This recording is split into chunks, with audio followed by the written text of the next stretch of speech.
बना रहे हैं बनाना एंड क्रीम डिज़र्ट बन रहा है जी। तो वेलकम बैक, ब्रेक से वापस आ गए हैं और यहाँ पर मैंने बिस्किट और बटर को मिक्स किया, चॉपर में डाला और उसके बाद इस तरह से बिल्कुल पाउडर फॉर्म में हो गया। उसके बाद मैंने ग्लासेस के अंदर डाल दिया। ठीक है, यहाँ पर मैंने डाला है कंडेंस मिल्क, इसके बाद यहाँ पे जाएगा कोकोनट मिल्क। ठीक है, इसके बाद आप इसमें डाल दीजिएगा क्रीम चीज़। ठीक है, बस इसको करते हैं अच्छी तरह से मिक्स। ठीक है, अच्छी तरह से आपने मिक्स कर लेना है। इसमें आपने कटे हुए डाल देने हैं बनाना। ठीक है, बस उसी टाइम पे आपने कटिंग करना है जिस टाइम पे आपने इसको मिक्स करना हो, वरना ये 1 मिनट नहीं लगता, ये काले पड़ जाते हैं।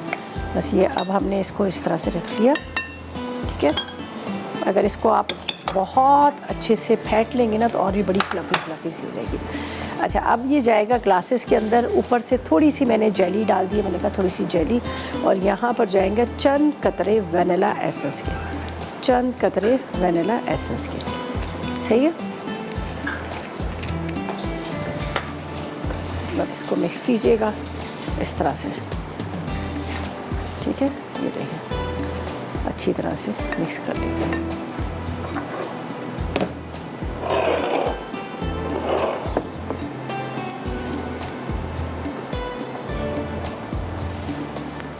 ये आपने इसके अंदर डालना है, खूब ठंडा कीजिएगा, बहुत मज़े का लगेगा आपको फ्रीज़र में ठंडा करके, और बड़ा अच्छा सेट भी हो जाता है। थोड़े से मैंने रख दिए थे यहाँ पर बिस्किट का चूरा, जो मैंने कहा था ऊपर से डालेंगे।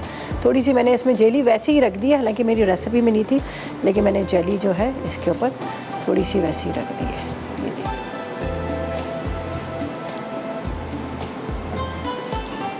चलिए, ये हो गया। अब इसके ऊपर ग्रीन जेली। ठीक है, जेली के साथ यहाँ पर आपने डाल देना है।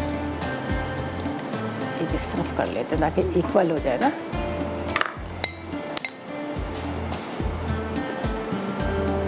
ये बिस्किट्स जो अभी मैंने आपके सामने बटर के साथ वहाँ पर चॉपर में डाल के क्रश किए,